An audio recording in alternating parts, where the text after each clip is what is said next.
বলেন না যে টেলিভিশনের সাংবাদিকের সামনে এসে প্রবাসীকে তুচ্ছ করে কথা বলেন। আমি জানি ওর আবেগ বেশি। আচ্ছা, ওর আবেগ হবে না তো কার আবেগ হবে বলেন তো? 17 বছর বয়সে বিদেশ চলে গেছে ছেলেটা। 17 বছর বয়সে 3টা বোনের বিয়ের দায়িত্ব ছিল ওর। যারা বাংলাদেশের দরিদ্র সীমার গণনায় আসতো, 17 বছরের ছেলেটা বাপ মা ভাই বোন আত্মীয় স্বজন, ক্রিকেট ফুটবল ক্যারাম ব্যাডমিন্টন, শীতকালের গরমকালে পুকুরে ডুব দেওয়া, সাঁতার কাটা, হ্যাঁ সবকিছু কোরবানি করে বিদেশ চলে গেছে 17 বছরের ছেলেটা। গিয়ে 3টা বোনকে বিয়ে দিছে। যৌতুকের প্রথা ছিল, বোন জামাদেরকে বিদেশ নিছে।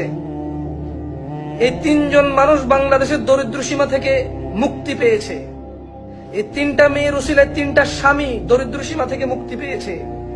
ওই 3টা স্বামীকে বিদেশ না যাওয়ার পরে, আমি জানি অন্যায়, যৌতুক দেওয়া অন্যায়, যৌতুক নেওয়া অন্যায়, হারাম ইসলামে, বাট প্রথা ছিল। ও বলেছে আমার বোনকে বিয়ে করলে বিদেশ নেব, বলেছে ও। ওই 3টা বোনের হাজবেন্ড বিদেশ যাওয়ার পর 3টা পরিবার স্বাবলম্বী হয়েছে।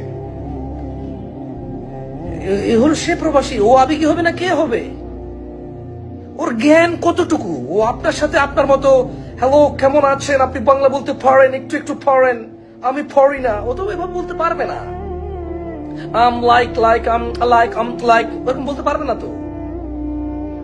ও নোয়াখিল্লা বলে, বরিশাল্লা বলে, ও চাটগাইয়া বলে, ও রাজশাহী বলে, ও চাপাই কথা বলে, ও খুলনা বলে, সাতক্ষীরার কথা বলে, ও ঢাকাইয়া কুট্টি বলে, ও কেরানীগঞ্জ নারায়ণগঞ্জের ভাষায় কথা কয়।